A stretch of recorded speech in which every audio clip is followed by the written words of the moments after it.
반갑습니다. 몸 건강, 마음 건강의 건강지킴이 개그우먼 김희연입니다.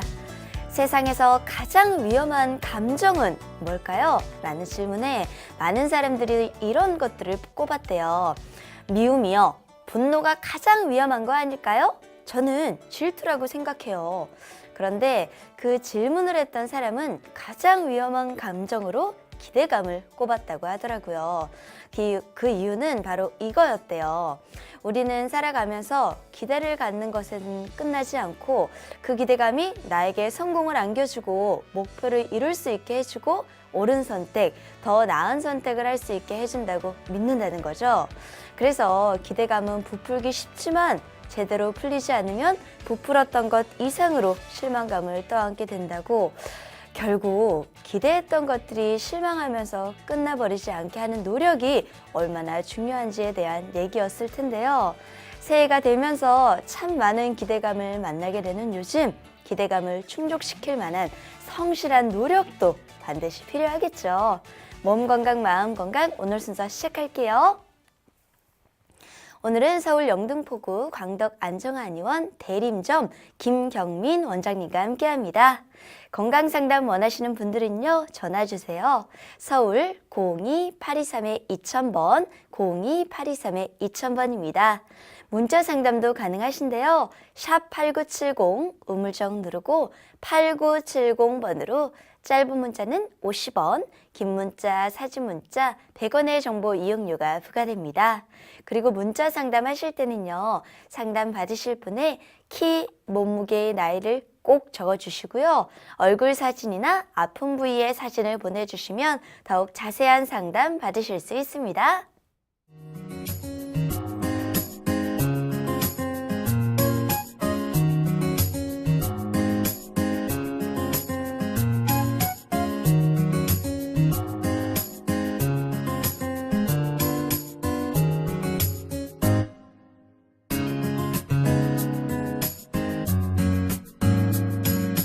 몸 건강, 마음 건강.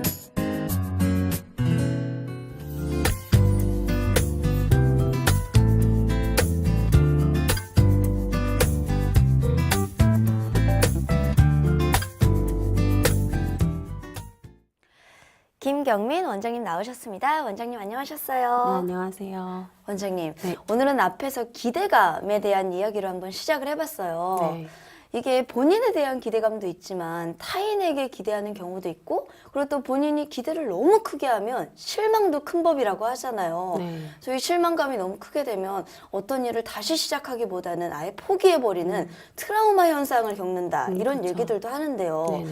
트라우마가 정확히 어떤 건가요? 네, 이제 우리가 트라우마란 말을 굉장히 많이 쓰는데, 네. 이제 트라우마는 상처라는 이제 그리스어에서 이제 유래가 된 말이에요. 네. 근데 이제 과거에 굉장히 안 좋은 일을 경험해서 이게 기억에 남아 있는데, 이것과 비슷한 상황에 또 노출됐을 때 부정적인 감정이 자꾸 반복되는 걸 뜻하는데요.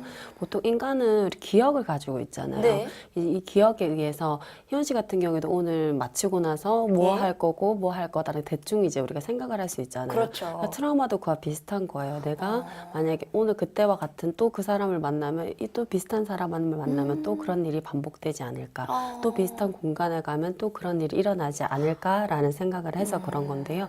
보통 그걸 우리가 그냥 과거 미래라고 제가 이름을 붙여요. 네. 그러니까 과거와 미래를 그냥 붙여서 생각한다는 거죠.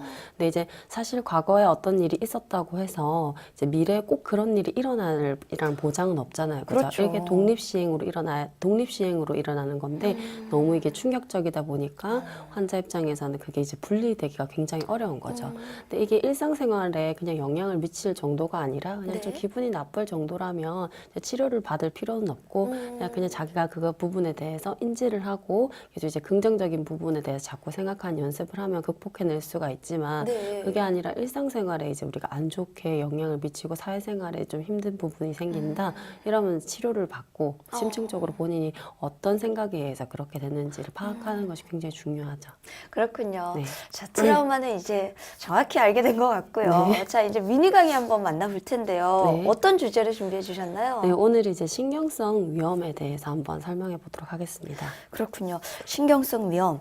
아마 많은 분들이 네. 앓고 있는 질환이기도 하고 정확히 이거다라고는 아니지만 네네. 아, 그건가 보다라고 생각하시는 분들이 많을 것 같은데 그쵸. 네. 이 신경성 위험이 있으면 저도 경험을 했던 적이 있는데 네네네. 어떤 스트레스를 너무 많이 받다가 갑자기 위가 뒤틀리는 것 같은 이 고통이 찾아와서 병원에 찾아간 적도 있거든요. 네네네. 이걸 신경성 위험이라고 할 수 있나요? 네, 이제 보통 우리가 신경성 위험이 그냥 쉽게 얘기하는데 정확하게 이해를 할 필요가 있을 것 같아요. 이제 위 내시경에서 보통 위험의 어떤 소견이 없는데도 혹은 이제 굉장히 가볍게 나타나는 경우가 있는데 네. 계속 치료를 해도 증상의 호전이 발견되지 않는 경우에 보통 우리가 신경성으로 왔다고 해서 신경성 위험이라는 용어를 우리가 흔하게 사용하고 있지만 네. 실제로는 신경성 위험이라기보다는 기능성 소화불량에 가깝다고 보시면 될 것 같아요. 네, 그래서 우리가 기능성 소화불량이라는 말이 더 적당하고요. 이것이 위의 운동이나 산분비 등이 자율신경계에 영향을 굉장히 많이 받습니다. 네. 그러니까 자율신경계와 뇌신경의 지배를 많이 받으므로 이제 스트레스나 감정적 자극으로 인해 위의 생리가 영향을 받는 거죠. 네. 그렇기 때문에 이제 소화불량 등의 증상이 나타나는 거고요. 예를 들면 희원 씨가 아까 말해준 것처럼 네. 슬픔이나 걱정스러운 일들이 있고 나서 식욕이 떨어지고 소화가 안 되는 것이 이와 같은 현상이라고 보시면 됩니다. 그렇군요. 네. 그럼 원장님, 이 신경성 위험이 생기면 네. 어떤 증상들이 좀 나타나나요? 네, 그러니까 일반적으로 우리가 소화가 안 된다고 얘기했을 때 네. 이제 먹기만 하면 소화가 뭐 안 된다, 더부룩하다, 아니면 뭐 체한 것 같이 느껴진다, 명치 끝이 콕콕 찌르는 것 네. 같다 이렇게 말씀하시는 분들도 있고요. 네. 그게 아니라 식사를 하지 않았는데도 이제 방금 제가 말씀드린 그런 부분들의 증상이 나타날 수가 있습니다. 근데 이런 증상은 보통 소화성 궤양이나 췌장염, 그러니까 위암이라든지 위식도 역류 질환이나 담석증이 있을 때도 흔하게 나타날 수 있는 부분인데요. 네. 근데 여러 검사를 통해서 이제 소화불량을 일으킬 수 있는 원인 질환이 없는데도 자꾸 이제 소화불량 증상가 있다면 우리가 이제 기능성 위장장애, 기능성 소화불량이라고 생각하시면 될 것 같습니다. 그렇군요. 원장님, 이렇게 신경성 위험을 좀 일으키는 원인이라고 한다면 또 네. 무엇일까요? 우리가 이제 이 신경성 위험 환자들을 치료할 때 네. 이제 두 가지 측면으로 보는데요. 첫 번째는 크게 이제 심리적 원인으로 접근을 하고요. 두 번째는 이제 체질적으로 환자분이 이제 본인이 즐겨서는 안 되는 음식들을 지속적으로 즐겼을 때 네. 이제 염증이 실제로 발견되는 부분 이런 식으로 이제 두 가지로 이제 할 수가 있는데 네. 우리가 이제 심리적 부분에서 접근을 해보면 네. 아무리 염증을 없애는 약이라든지 소화제를 써도 낫지를 않고 계속 재발을 하는 거죠.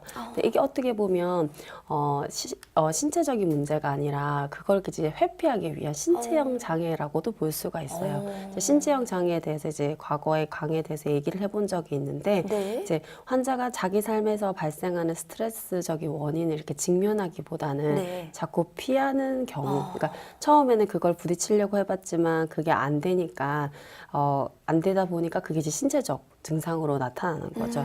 그래서 이거 같은 경우에는 한약을 쓰거나 단순히 어떤 내과적 약물을 먹는다고 해서 좋아지는 경우는 없고요. 네, 그래서 이런 부분은 이제 심리적인 부분에 대해서 환자의 기본적으로 갖고 있는 불안이라든지 우울, 회피적 성향 이런 것들을 이제 상담을 통해서 이제 빠져나올 수 있는 경우를 이제 제공해 줘야 돼요. 네. 그러니까 단순히 당신이 지금 소화불량 증세를 보이는 것이 거짓은 아니나 이제 이게 어떻게 보면 정신적인 부분으로 인해서 신체적 증상이 나타났다라고 얘기를 해줘야 되고요. 네. 제가 아까 말씀드린 두 번째 체질적인 원인을 살펴봤을 때는 네. 이제 우리가 꼭 신경성 위험 환자들이 염증 증상이 꼭 발견되는 건 아니에요. 근데 실제 염증 증상이 발견되는 환자분들 같은 경우에는 이 염증 치료와 아까 첫 번째 말했던 심리적 치료 방법을 같이 병행하는 것이 중요해요. 그래서 이 염증 증상을 완화시켜주기 위해서 이제 환자분들마다 체질이 이제 8체질로 나뉘어져 있는 부분을 감별해서 네. 환자들마다 맞는 음식들을 티칭해주고 이제 우리가 한약도 제공해줄 수가 있고요. 침치료도 하면서 이제 같이 이제 좋게 나갈 수가 있는 거죠.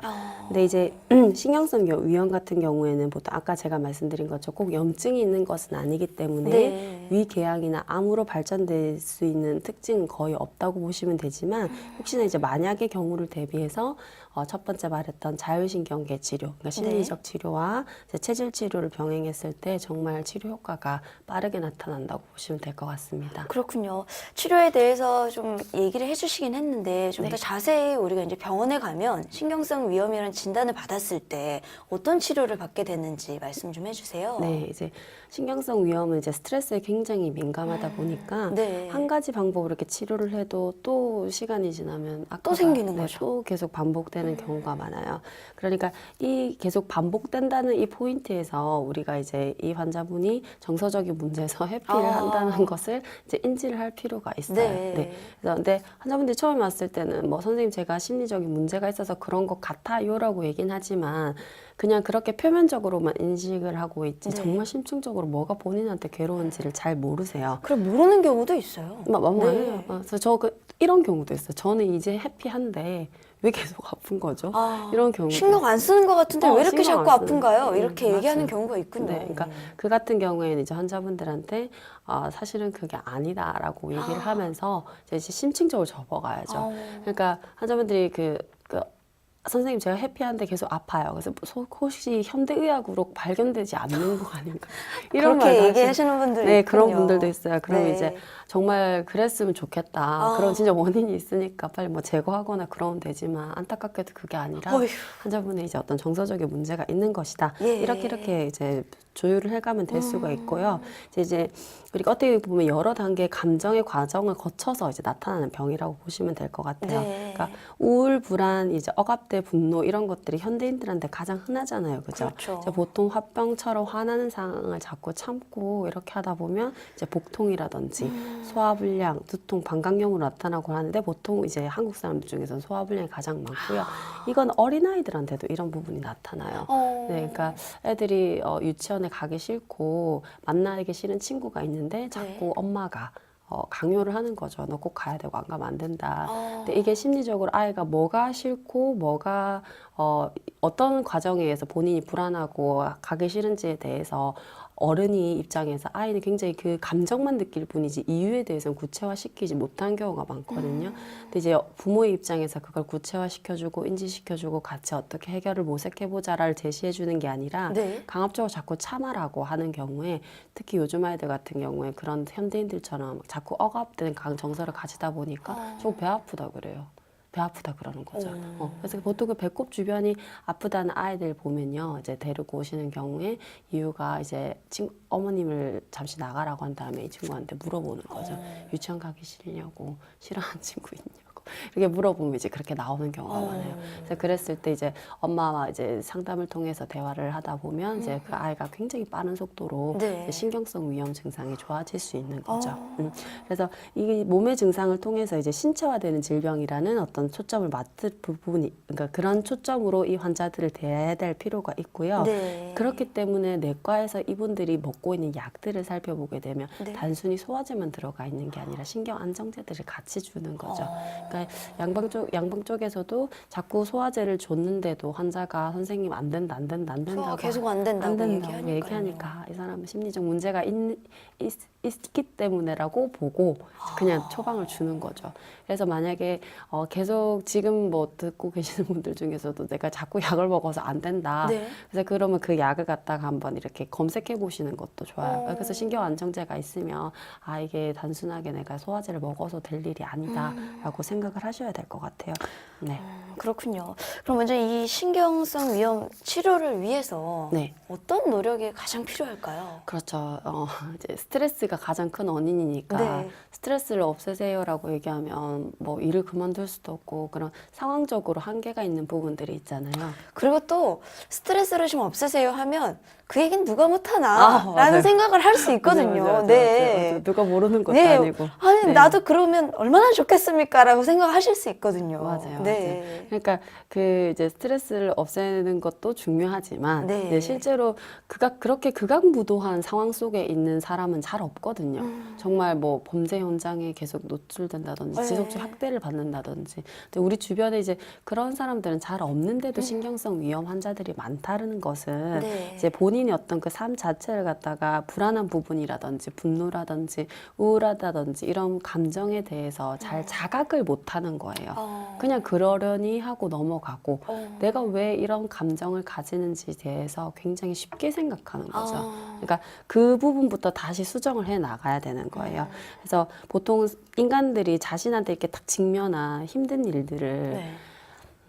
부처님처럼 이렇게 관조하고 관망하는 상태로 이렇게 보는 것이 아니라 거기에 완전히 빠져들잖아요. 그렇죠. 네, 이게 완전 끝장났다, 큰일 났다라고 생각하다 보니까 이제 굉장히 두려운 거예요. 그러다 보면 보통 회피적 사고가 완전 방어 기제예요. 이거는 어쩔 수가 없고 이제 회피하는 쪽으로 보통 잘 가다 보니까 네. 이제 이게 직면하는 것들이 계속 습관적으로 안 되다 보고 그렇게 되면 이제 어떤 상황이 자기한테 불리한 상황이 올 때마다 그런 회피하는 것들이 습관이 되고 자기 감정 잃기는 점점 더 멀어지는 거죠. 그럼 어느 순간에 이제 이게 자율신경계 이상이 오게 되는 것이고 이 자율신경계 이상 증상으로 인해서 보통은 제일 처음 소화적인 문제를 겪기 시작하고 이게 뭐 두통인 사람도 있고 방광염인 사람들도 있고 여러 가지로 있거든요. 네. 근데 이게 가장 중요한 거는 이제 소화를 잘 되게 하겠다보다는 어떤 심리적인 어떤 나의 어떤 지금까지 해왔던 방법과는 좀 다르게 접근을 할 필요가 있지 않나. 네. 그러니까 환자분들이 보면 배가 차 있을 때나 안 차 있을 때나 이제 문제가 있다고 얘기를 해요. 근데 그 이유가 자율신경계에 문제가 생기다 보면 네. 음식이 들어있을 때 우리가 산 분비가 돼야 되고 위장 운동이 일어나야 되고 소화 효소가 분비가 돼야 되는데 자율신경계가 이제 그 교란이 되기 시작하면 음식이 없는데도 그런 운동이 일어나기 시작하는 거예요. 그러니까 아까 말씀하신 위가 쥐어 짜지는 네. 것 같아, 뒤틀리는 것 같다. 네. 그런 게 이제 그런 증상과 똑같은 거죠. 근데 또 음식이 들어가 있는데도 반대로 이제 위산 분비가 안 되거나 소화 효소 분비가 안 되면 얼마나 더부룩하겠어요. 체한 느낌이 있는 거죠. 그러니까 그게 자율신경계의 문제인데 자율신경계는 인간의 몸은 생각보다 튼튼하기 때문에 네. 자율신경이 그렇게 쉽게 고장나지 않아요. 그러니까 내가 신경성 위험이 생겼다라는 것을 굉장히 오랜 시간 동안 정서적으로 억압받은 부분이 있다라고 본인도 이제 자각을 해야 되는 부분이 네. 있는 거죠. 그래서 이 신경성 위험이 나한테 왜 왔어? 괴로워 죽겠어? 이게 아니라 내가 앞으로 이제 겪을 수 있는 모든 상황이나 삶에 있는 부분에서 좀 다르게 갈 수 있는 터닝 포인트가 되겠다라는 관점에서 이 치료를 시작하셔야 돼요. 그러니까 신경성 위험, 그러니까 소화장애가 있는 환자분들 특징이 제일 첫 번째로 예민하거든요. 네. 예민해요. 맞아요. 그래서 조금만 치료가 틀려도 막 이렇게 하면서 때려주면 약간의 강박도 있는 것 그렇죠. 같아요. 네. 그래서 막 병원에 옮겨 다니시고 예. 그렇게 치료를 하시면 안 되고 예. 제대로 된 병원에서 자세 자체가 이게 터닝 포인트로 삼겠다 네. 이런 식으로 하게 되면 어떻게든 이제 좋아질 수가 있기 때문에 그런 식으로 이제 자율신경계 부분과 심리적 부분을 같이 치료를 하겠다라고 생각하시면 될 것 같습니다. 그렇군요. 신경성 위험으로 고생하고 있는 분들에게 오늘 강의가 정말 많은 도움이 됐을 것 같습니다. 원장님, 오늘도 좋은 말씀 감사합니다. 감사합니다. 미니 강의, 오늘은 김경민 원장님께서 신경성 위험에 대해 자세히 강의해 주셨습니다.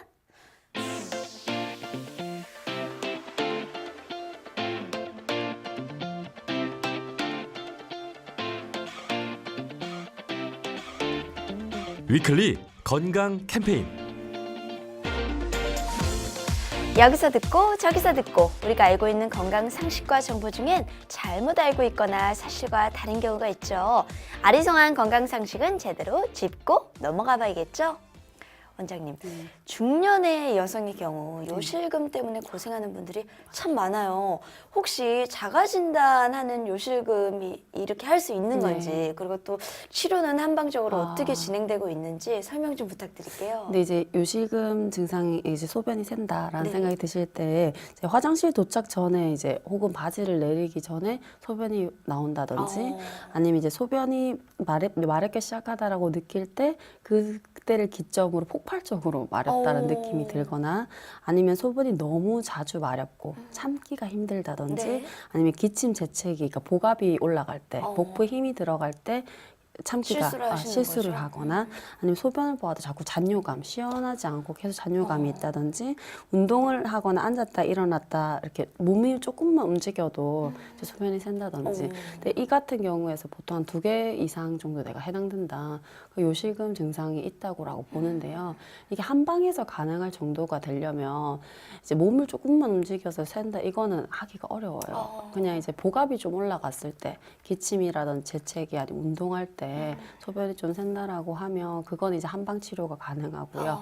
그래서 한방 치료를 생각하시는 분들은 그 선을 정하셔야 돼요. 내가 어느 정도까지가 있다라고 했을 때 하고 그걸 진단하신 그 이후에 한방 치료를 받으셔야 되고요. 네.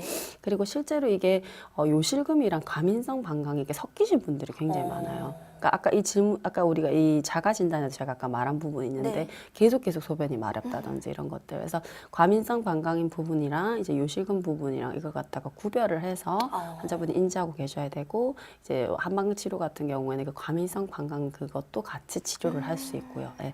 그래서 그렇게 해줘야 되고 이제 치료 방법 같은 경우에는 우리가 방광 주의 혈자리가 있어요. 어디죠? 네, 회음이라든지 장강이라든지 아니면 우리가 곡골이라든지 그런 부분에다 봉침을 주로 넣습니다. 그거 봉침을 놓음으로 인해서 그 주변에 이제 늘어진 근육들을 우리가 회복시켜 줄 수가 있고요. 그다음에 체질침을 통해서 체질침 우리가 이 처방 중에서 굉장히 이제 염증을 많이 없애주고 그러니까 방광 쪽의 건강을 갖다가 굉장히 좋게 해줄 수 있는 체질침법들이 있습니다. 네. 그래서 그 부분에 이제 체질침을 놔주고요. 그다음에 체질약을 갖다가 써서 이제 하초 쪽에 약한 부분들을 이제 보강해주고, 그다음에 그 식단을 잘 지키고 이렇게 하면 제가 아까 말한 정도의 그 요실금이 있으신 분들은 네. 좋아질 수가 있어요. 근데 만약에 그 이상의 정상이 보이시는 분들은 사실은 수술적 요법을 쓰거나 네, 그렇게 하는 것이 오히려 좋죠. 그렇군요. 답변 감사합니다. 감사합니다. 위클리 건강 캠페인 김경민 원장님께서 자세히 설명해 주셨습니다. 몸 건강, 마음 건강은 많은 분들의 참여를 기다립니다. 본인 증상은 물론 가족이나 지인의 증상을 대신 상담받으셔도 되는데요. 서울 전화 02-823-2000번, 02-823-2000번입니다. 몸 건강, 마음 건강이 라디오로 생방송되는 평일 오전 11시부터 정오 사이에 전화 활짝 열어두고 있고요. 문자 상담하실 분들은요. 샵 8970 우물정 누르고 8970번으로 짧은 문자는 50원, 긴 문자, 사진 문자 100원의 정보 이용료가 부과됩니다. 그리고 문자 상담하실 때는요. 상담 받으실 분의 키, 몸무게의 나이를 적어주시면 보다 자세한 상담 받으실 수 있습니다. 건강한 행복을 만나는 시간, 여러분은 지금 WBS 원음 방송 건강상담 프로그램 몸 건강 마음 건강과 함께하고 계십니다.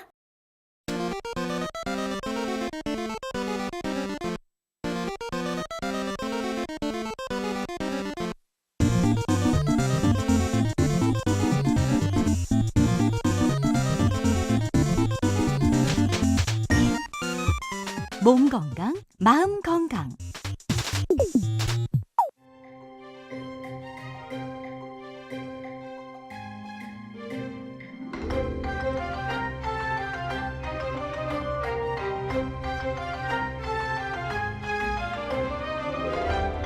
날이면 날마다 찾아오는 시간이 아닙니다. 약이 되고 복이 되는 꿀 같은 건강 정보를 만나봅니다. 든든모감 든든모감. 네, 오늘 주인공은 솔잎입니다. 솔잎은 건강에 어떤 도움을 주는지 김경민 원장님께 여쭤볼게요. 원장님, 네. 솔잎. 생각만 해도 아주 코끝에 바람이 솔솔 부는 것 같은데요. 네. 어떤 효능을 가지고 있나요? 네, 솔잎은 일단 네. 따뜻한 성질에 독이 없고 이제 신맛을 내는데요. 본초 강목에 따르면 솔잎은 모발이 돋아나며 오장을 편안하게 해서 오랫동안 먹으면 장수할 수 있다고 기록되어 있고요. 그렇군요. 네, 동의보감엔 솔잎을 먹으면 늙지 않고 원기가 왕성해져서 머리가 검고 추위와 배고픔을 모르게 한다고 적혀 있습니다. 만병통치약 같은데요. 네. 네, 솔잎은 필수 아미노산과 비타민, 철분 등이 또 풍부해서 탈모에도 좋은 효과가 있습니다. 이 솔잎에서 나는 이 특유의 향을 내는 성분이 불포화 지방산을 포함하고 있어서 두피의 영양 공급을 굉장히 활발하게 해주고요. 또 솔잎에는 혈관벽을 튼튼하게 하는 강화 작용이 있어서 중풍과 고혈압을 예방하고 혈액순환을 도와서 신경통이나 류마티스에도 효과가 있다고 알려져 있고요. 네. 그리고 비타민 A와 C, 엽록소, 칼륨, 철분, 아미노산이 함유되어 있습니다.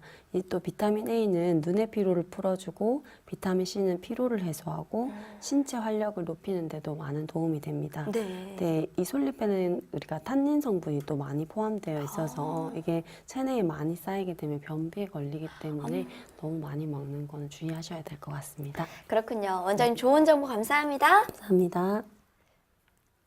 튼튼보감 오늘은 솔잎에 대해 전해드렸습니다.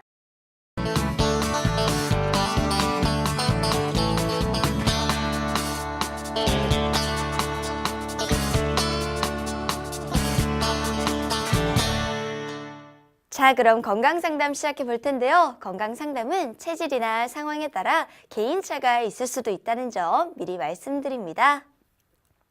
몸 건강, 마음 건강은 TV와 라디오를 통해 방송이 되는데요. 원음 방송 TV는 스카이라이프 채널 187번, KT 올레 TV 284번, SK BTV 309번, LG U 플러스 287번, 딜라이브 159번, CJ 헬로 238번, 현대 HCN 549번, 금강방송 756번, 제주 KCTV 375번, 모바일 에브리온 TV 채널 100번이고요.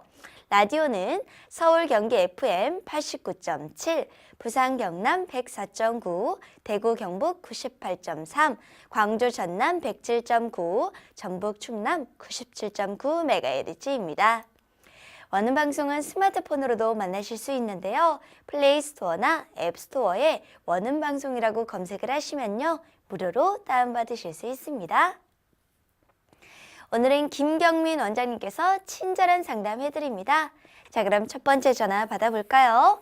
여보세요? 여보세요? 네, 안녕하세요.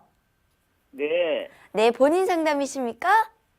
아니요. 여기 할머니입니다. 네, 그럼 할머니분 키, 몸무게, 나이가 어떻게 되시는지요?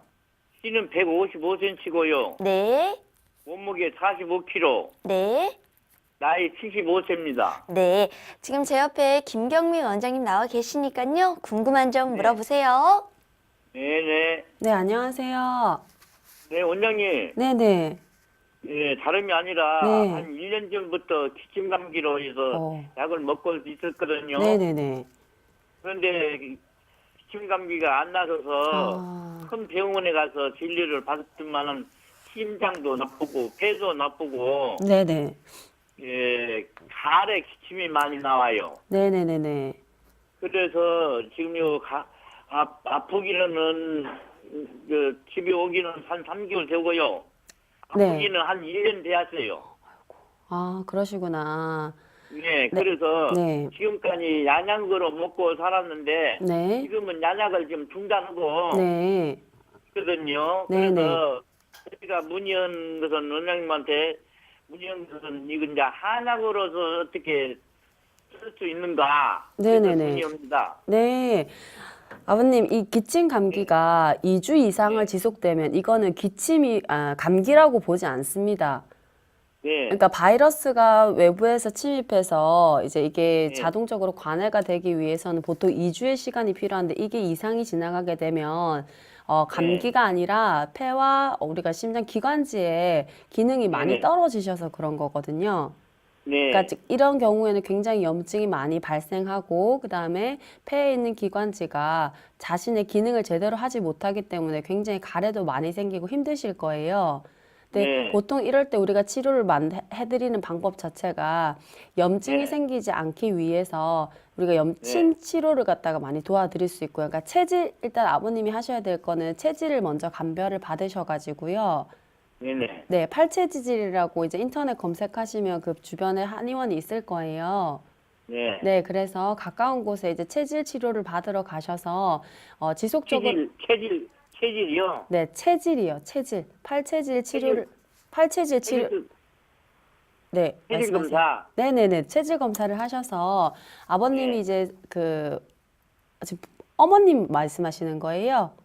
네네. 네, 그 어머님이 이제 지속적으로 염증이 자꾸 발생돼 있는 음식을 본인한테 맞지 않는 음식을 계속 지금까지 드셨을 수도 있기 때문에 체질 감별을 받으시고 본인 네. 몸에 맞는 이제 음식들을 복용하셔야 되고요. 앞으로는 그렇게 네. 바꾸셔야 되고요. 당연히 침으로도 우리가 폐의 기능이나 아니면 기관지의 기능을 굉장히 좋게 도움을 드릴 수가 있어요. 그리고 지금 네. 기간 자체가 1년이 넘으셨기 때문에 그리고 나이가 적으신 편이 아니기 때문에 약을 같이 치료를 하시면 거의 보통 우리가 3개월 안에 많이 좋아지실 수가 있으세요. 그러니까 네. 지금 양약을 뭐 임의적으로 중단하셨다고 하시니까 다시 뭐 복용을 하거나 그렇게 하지 마시고 이제 주변에 그 제가 방금 말씀드린 방법대로 치료를 하시는 게 좋고요. 지금은 감기가 아니에요. 지금 어머님 상태가. 예, 알았어요. 네, 무슨 말인지 아시겠지요? 네네. 네, 그렇게 해서 꼭 이게 네. 아니, 원장님 한약으로도 돌릴 수 있어요. 그럼요. 한약 치료 받으시고, 침 치료 받으시고, 그리고 이제 우리가 음식 관리하시고, 이렇게 하시면 자꾸 발생한 이 염증이 안 발생할 수 있도록 관리가 가능하니까 꼭 치료를 시작하셔요. 예. 네. 아버님, 가까운 한약 집에 가서요. 네, 아버님. 네, 가까운 한의원 집에 가서 치료를 받아요. 네네네. 그렇게 하시면 돼요, 아버님. 네, 감사합니다. 네, 아버님 오늘 전화 주셔서 감사합니다. 네, 네. 고맙습니다. 네.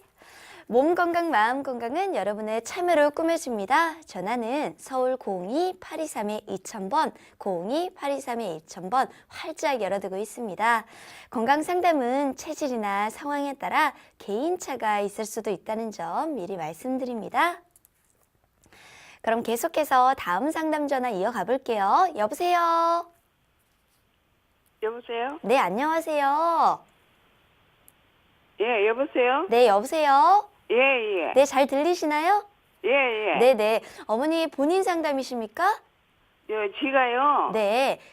밥을 통을 못 먹어요. 네, 어머니 그 전에 키, 몸무게, 나이가 어떻게 되시는지요? 몸무게는 150이고요. 네, 키가 150이란 얘기시죠? 키가 150이고요. 네, 몸무게는 45kg고요. 네, 나이는 89요. 네. 지금 제 옆에 김경민 원장님 나와 계시니까요. 궁금한 점 물어보세요. 예. 네, 안녕하세요, 어머니. 선생님 안녕하세요. 네, 뭐가 가장 불편하세요? 저는 그렇게 그냥 뭘 그냥 먹고 싶지가 않아요. 언제부터요? 한 5개월, 4개월 된 것 같아요. 살이 많이 빠지셨어요, 그래서? 살은 그전에도 많이 빠졌는데요. 네. 45kg에서 그냥 꾸준히 그대로 있는 것 같아요. 지금은요. 예, 53kg까지 했는데 45kg까지 빠졌거든요. 네네. 근데 45kg에서 그냥 그대로 있는 것 같아요. 지금 혹시 하시는 일은 없으시죠? 예, 없어요. 일 없으시고 복용하시는 약물이라든지 이런 게 예, 있으세요? 혈압하고 네. 당뇨하고 네. 제가 잠을 잘 못 자요. 아, 그러시구나. 네. 잠을 잘 못 자가지고 한 10년 전부터 그 잔이팔이라는 약을 먹고 있거든요. 네. 근데 요즘은 그 약도 잘 안 듣고 해가지고 먹다 막다 하는데 잠도 못 자는데 이걸 떠나서 입맛 없는 것은 한 5개월 전부터 그런 것 같아요. 5개월 전부터요. 아주 기록도 그냥 한테 뭐 먹고 싶은 것이 하나도 없어요. 기록도 없으시고 그죠? 예. 어머니 혹시 기분은 어떠세요? 네? 기분. 입이요? 기분은 기분은 그냥 보통 그래요. 그러세요. 예. 이제 어머니 우리가 그러니까 좀 오랜 시간 동안 자꾸 체중이 줄어들고 입맛이 없고 무기력해지고 이런 것들은 예. 단순하게 뭔가 이제 보양식을 먹어서 내가 기력을 찾고 해줘야 될 부분이 아니라 예. 어머니가 이제 뭔가 심적으로 약간 힘들거나 예. 마음에 안 차는 일들이 자꾸 있었는데 예. 그게 달해서 밥맛이 없는 걸 수도 있어요, 어머니. 근데 그런 건 뭐 심리적으로 뭐 그런 건 통 없거든요. 만사가 다 괜찮으신데 지금 밥맛이 없으신 거예요? 괜찮아요. 예. 네. 만약에 어머니 그러시다면, 네. 그러니까 저는 두 가지에 대해서 얘기해 드릴게요. 그러니까 네. 내가 괜찮다고 생각하지만 실제로 우리가 대화를 해보면, 네. 문제가 있는 경우도 있고요. 그러니까 네. 심리적으로 내가 많이 참아왔고 그런 부분이 있을 수도 있고요. 네. 두 번째는 이제 기력이 없다고 해서 막 보양식 같은 걸 많이 이렇게 주변에서 추천해 주는 거 아무거나 드시지 마시고요, 어머니. 예. 그러니까 어머니가 먹었을 때 좋은 보양식 음식들이 따로 있거든요. 예. 누구는 뭐 인삼 먹으면 다 좋다고 하는데 그렇지가 않아요. 예, 안 먹어요. 예. 네. 예. 그러니까 이제 주변에 이제 한의원에 가셔가지고 예. 내가 체질 감별을 좀 해달라. 예. 내가 팔체질 중에 어떤 체질인지 알고 싶고 어떤 음식이 그러니까 지금 밥맛이 없어도 조금만 먹어도 내가 기력을 찾을 수 있는 음식을 좀 가르쳐 달라. 이렇게 예. 하시고 또 예. 약물 치료를 좀 같이 받으시고 이렇게 하면 도움을 받으실 수가 있고요. 예. 어머니 혹시 혼자 사셔요? 예, 혼자 있어요. 아, 그러시구나. 네. 하루 일과가 어떻게 되셔요? 이거는 그냥 아침 먹고 그냥 그러고 있다가 또 밤 되면 먹고 그냥 그러고 어쩌다 이제 이제 일주일에 한 2주 애들 오면 만나고 그러고 있어요 그냥. 어머니 그 경로당 같은 데 안 나가세요? 예, 안 나가요. 왜 안 나가요? 마음에 안 들어요? 아니요, 그냥 안 나가고 있어요. 그래요. 어머니 제가 이제 직접 뵙지는 못했지만 네. 이제 어머니 이제 하루 일과나 이런 얘기를 쭉 들어봤을 때 네. 기력이 생기려고 해도 생길 수가 없을 것 같거든요. 재미가 없을 것 같아요. 어때요? 근데 제가 그 전에 한 3년 전에 서울서 살다가 네. 재건축이 되어서 이리 왔거든요. 아, 그러셨구나. 그래갖고 이제 그 재건축이 다 끝나서 이제 그리 가야 돼요. 아, 다시 서울로 오셔야 돼요? 네, 서울로 가야 돼서 12월 20일 날 입주인데 이 집이 전세가 안 나가서 이러고 있으니까 그것 때문에 조금 신경을 쓰고 있어요. 봐요, 어머니. 이유가 있잖아요. 그것 때문에 힘드신 거예요, 지금. 근데 그렇게 밥맛이 없을까요? 그럼요. 사람이 얼마나 기분에 따라서 이 소화기관의 문제에 영향을 굉장히 많이 받는 거예요. 제가 봤을 땐 전세 나가는 게 이제 어머님한테 치료 방법이 될 것 같고요. 네. 근데 어머니 마음대로 전세 나가게 할 수는 없잖아요. 그죠? 네, 어머니가 고민한다고 해서 전세가 나가는 거 아니니까 네. 사람들을 좀 만나세요. 좋아하는 사람. 근데 이제 와서 얼마 안 되고 있다 가니까 그냥 안 사귀셨구나. 안 나가고 그러고 있었거든요. 근데 그러셨구나. 근데 그냥 그렇게 밥맛이요 그냥 없어갖고 갑자기 그냥 한 5개월 전부터 아주 죽겠어요. 아침에 자고 있나면 한 4숟가락 먹는데요. 네. 낮에는 술째 밥 안 먹어요. 그러니까, 저녁에도 한 2숟가락 약 먹기 위해서 먹으면은 먹다 그냥 술에 놔버려요. 그냥. 무슨 말인지 알겠어요, 어머니. 그러니까 밥을 억지로 드시려고 하시지 마시고 네. 제가 이제 전화 상담으로 해서 진단을 내리는 건 어머니가 고민거리가 있어서 소화 안 되시는 거거든요. 네, 그러니까 그 일이 해결되면 자연적으로 많이 좋아질 거고 만약에 거기 있는 친구들이랑 별로 안 친하게 지내고 싶으시다면 그냥 한의원 같은 데 가셔가지고 네. 그 원장님 붙잡고 얘기하셔도 괜찮으니까 거기 가서 침 맞으시고 얘기하시고 그렇게 한번 해보세요. 나도 한약이로 해서 어떻게 밥맛 돌아올 약이 있는가 싶어서 아, 뭐 그렇게 하셔도 괜찮고요, 어머니. 한약에 이제 뭐 밥맛 돌아오는 약이 뭐 있죠? 아, 있죠. 그러니까 일단 주변에 가까운데 한의원에 가셔갖고 예. 지금 자초지종하면 얘기해 보세요. 근데 밥만 얘기만 하지 마시고 예. 내가 고민되는 게 좀 있다. 전세가 예. 나가야 된다. 그 얘기도 예. 좀 해보시고 하시면 예. 원장님들이 무슨 말인지 알아들으실 거거든요. 예. 아시겠죠?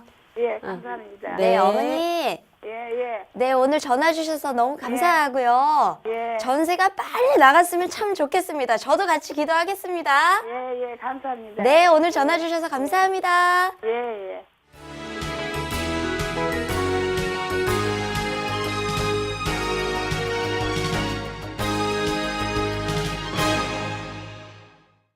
문자 상담 많이 오고 있는데요. 한번 살펴볼게요. 뒷번호 1613 쓰시는 분. 저는 평소에 스트레스를 많이 받거나 그렇지 않은 것 같은데 소화가 잘 안 되고 잘 취하곤 합니다. 이런 건 어떤 증상인가요? 신경성 위염과 그냥 일반적인 위염과 특별한 차이가 있나요? 그리고 이 두 질환은 치료법이 다른가요? 이렇게 보내주셨네요. 네.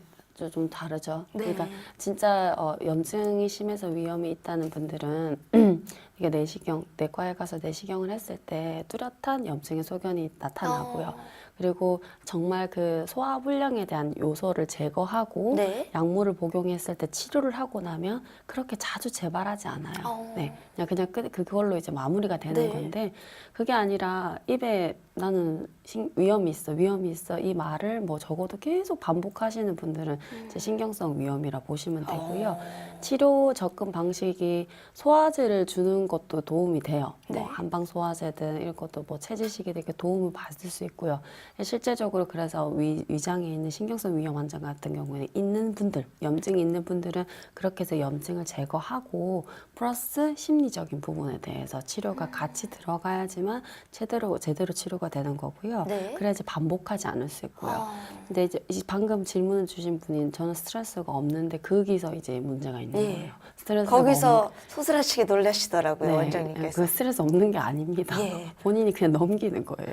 어떻게 보면 이렇게 딱 집어서 얘기를 하는 걸 보면 네. 정말 스트레스가 있을 수도 있는 거란 얘기시죠. 그렇죠. 네. 네, 그러니까 자기가 스트레스가 없다라고 생각을 자신 있게 얘기할 수 있는 것 자체가 나는 어떻게든 감정적 동요가 있으니까 뭐 스트레스 받을 수도 있죠. 이렇게 생각을 해야지. 나는 다 괜찮아. 그리고 분명히 그건 억압된 정서가 있는 거예요. 그렇군요. 뒷번호 4230 쓰시는 분, 요즘 신경 쓰는 일이 많아서인지 밥도 잘 못 먹겠고 조금만 먹어도 체한 것처럼 속이 더부룩하고 위도 쓰리고 아픕니다. 아무래도 신경 쓰는 일이 많아서 스트레스를 받아서인 것 같은데 이럴 때 그냥 굶는 게 나을까요? 아니면 일부러라도 좀 뭘 먹어야 할까요? 이렇게 보내주셨네요. 네. 이거는 이제 병이라고 보기는 어렵고 이제 증상이라고 보죠. 왜냐면 일시적인 스트레스로 인해서 교감신경이 자꾸 항진되다 보니 소화액 분비가 안 되고 소화 운동 자체가 더뎌져 있는 상태이기 때문에 그런 거고요. 근데 실제적으로 안 먹는 게 도움이 되기는 돼요. 아, 그렇군요. 괜히 그 괴롭힐 필요는 없어요. 왜냐면 교감신경이 자꾸 흥분되어 있는 상태에서 위장기관이나 아니면 우리 소화기관에게 일을 주는 거는 굉장히 부담이 될 수 있으나 근데 이제 체력적으로 힘이 떨어질 수가 있잖아요. 네. 그러니까 이제 유동식을 자주 드시고 그러니까 분해하지 않아도 바로바로 흡수가 될 수 있는 음식들. 그러니까 포도당 위주의 이렇게 단 음식들이라든지 네. 소화가 잘 되는 음식들 위주로 이렇게 먹는 것이. 그러니까 사실 안 먹는 게 좋은데 사람들마다 스트레스 받는 기간은 좀 다르잖아요. 그렇죠. 이게 너무 길어진다 싶으면 이제 소화 잘 되는 음식 위주로 식단을 신경 쓰시는 게 맞겠죠. 그렇군요. 뒷번호 9949 쓰시는 분, 저희 딸내미는 밥을 먹다가 조금만 신경 거슬리는 얘기를 들으면 바로 체를 해서 머리가 아프다고 해요. 예민해서 그런가 보다 했는데 강의를 들어보니 도움을 좀 줄 수 있을 것 같네요. 부모가 그러진 않는데도 체질적으로 아이만 그렇게 타고날 수 있나요? 이렇게 보내주셨네요. 이제 체질은 부모님 닮기 때문에 네. 그런 거, 그러니까 부모님께서는 그런 증상이 안 나타났을 뿐이지 예. 아이도 체질적으로 닮아서 뭔가 위장이 부모님들 중에서도 위장이 약하신 분 있을 수 있어요. 그렇죠. 근데 유발 요인이 없었기 때문에 증상이 안 나타났던 것 뿐일 수도 네. 있고요. 근데 만약에 역으로 생각해 보면 부모님은 괜찮은데 애가 그럴 정도다. 그럼 애가 지금 얼마나 스트레스를 많이 받았으면 그렇겠어요. 그리고 밥 먹는데 왜 잔소리를 합니까? 그죠? 일단 이제 밥 먹을 때 잔소리 하지 마시고요. 스트레스 안 주는 게 가장 좋은 거니까. 네. 그래서 아이가 지금 스트레스 받는 요인이 뭔지, 그리고 단순하게 식사할 때마다 계속 체하는 것 같다라는 게 느껴지시면 아이가 스트레스 받았던 기간이 정말 길 수도 있어요. 그러니까 단순히 최근에는 그게 눈에 보이기 시작한 것 뿐이지만 실제로는 이제 가정에서 많은 어떤 억압된 부분들이 있을 수가 있거든요. 그러니까 그걸 갖다가 아이한테 너는 왜 이렇게 애가 예민하니? 엄마 아빠 아무도 안 그랬어. 그렇게 얘기하지 마시고 이번 기회로 우리 아들이 뭔가 이제 과거에 힘들었던 부분이 있을 수도 있고 이게 이제 신호탄이 체크를 해봐야겠네요. 그렇죠. 체크를 하는 그걸로 좋게 생각을 하셔서 접근하셔야 돼요. 네. 이렇게 이미 봤다는 것 자체가 어떻게 보면 기회일 수도 있겠네요. 그렇죠. 아이가 달라질 수 있는 그렇죠. 기회가 될 수 있으니까 한번 자세하게 이렇게 체크해 보시면 좋을 것 같습니다. 뒷번호 9007 쓰시는 분, 키는 176에 체중 67kg, 나이는 24살 아들입니다. 아들이 신경성 위염 진단을 받았대요. 평소 밥을 너무 조금만 먹고 잘 안 먹는데요. 안 먹어서 신경성 위염이 생길 수도 있는지 궁금합니다. 이렇게 보내주셨네요. 아니요, 그건 아니에요. 아. 그러니까 선호가 바뀌었죠. 네. 신경성 위험이 있으니까 안 먹는 거죠. 아. 불편하니까. 자꾸 소화가 안 되니까 네, 밥 네. 약이 자꾸 줄어드는 거네요. 네네네. 그래서 내가 소화기관이 좋다면 좀 안 먹다가도 더 많이 먹어도 소화기관은 그걸 받아들일 수가 있고요. 네. 그러니까 소화기관 상태가 지금 안 좋기 때문에 안 드시는 거예요. 음. 조금만 드셔서 그런 게 아니라요. 아, 네. 그렇군요. 어떤 게 선인지 후인지 다시 한번 이분 생각. 같은 경우도 생각을 다시 네. 해보셔야겠네요. 뒷번호 4301 쓰시는 분, 당뇨 환자입니다. 저는 혈당이 오르면 복통이 심하게 오는데요. 내원 중인 병원에서 신경성 위염이라고 하던데 몸의 변화가 신경성 위염을 유발할 수 있나요? 이렇게 보내주셨네요. 이게 그 당뇨 혈당이 오를 때마다 이제 복통이 있는 것 자체가 네. 몸의 항상성이 있게 균형이 깨지게 되면서 자율신경계에 영향을 줄 수가 있어요. 만약에 그런 신경성 위염이라고 얘기를 했다면. 네. 근데 단순하게 이제 그 혈당이 높아졌다고 해서 복통이 있는 건 일반적인 증상은 아니거든요. 그렇군요. 그래서 이제 이런 환자분들 얘기할 때 당뇨병의 어떤 그런 부분들보다 다른 어떤 이제 과거력이라든지 그 환자의 어떤 이제 생활적인 부분이라든지 그런 것들을 같이 체크할 필요가 있어요. 그래서 당뇨를 통해서 내가 신경성 위염이 걸렸다 이렇게 보지 마시고요. 네. 이제 당뇨뿐만 아니라 어떤 다른 과거력이나 나의 어떤 주변 상황 이런 것도 다 같이 고려를 해보시고 제가 이제 제가 치료하는 관점에서 봤을 땐 당뇨가 걸렸다라는 것 자체가 몸이 이제 혈당 조절을 하는 그 밸런스가 깨진 부분이잖아요. 그렇죠. 그거는 본인 먹는 게 문제가 있는 거거든요. 계속 막 단 걸 먹어서 당뇨병이 걸린 게 아니라 네. 그 사람 체질 자체에 맞지 않는 음식을 지속적으로 먹다 보면 그런 대사성 질환이 생길 수밖에 없어요. 그래서 그걸 먼저 교정하시다 보면 자연스럽게 신경성 위염도 좋게 되지 않을까라는 생각이 드네요. 그렇군요. 뒷번호 5322 쓰시는 분, 5살 아들이 밥을 먹는 중에 짜증이 많아지고 밥 먹는 걸 싫어하는데요. 강의를 듣다 보니 신경성 위염이 아닐까 싶네요. 심리 상담과 함께 같이 복용할 수 있는 한약 있을까요? 이렇게 보내주셨네요. 네, 밥 먹을 때만 네. 짜증을 낸다. 네, 밥을 먹는 중에 자꾸 짜증이 늘어나고 있어서 걱정이 되시는 것 같아요.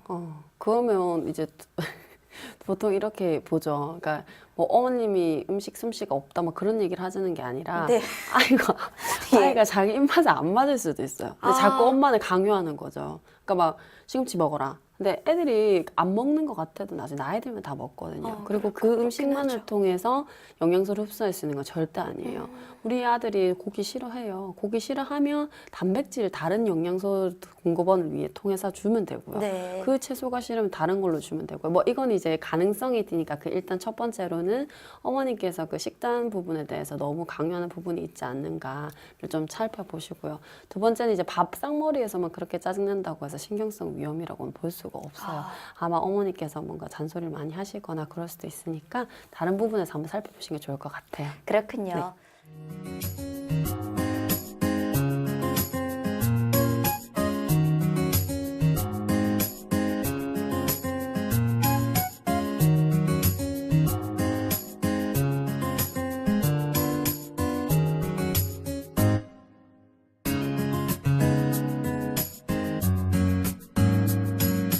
몸 건강, 마음 건강.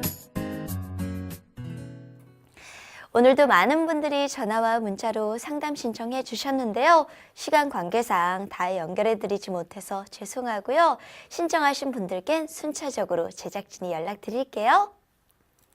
몸 건강, 마음 건강, 오늘은 한의사 김경민 원장님과 함께 했습니다. 원장님, 오늘도 좋은 말씀 감사합니다. 감사합니다.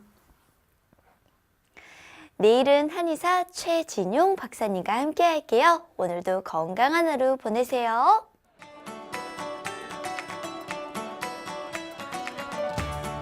이 프로그램에 참여해주신 분들께는 건강과 믿음을 전하는 농협 한삼인에서 6년근 홍삼 순액골드를 드립니다.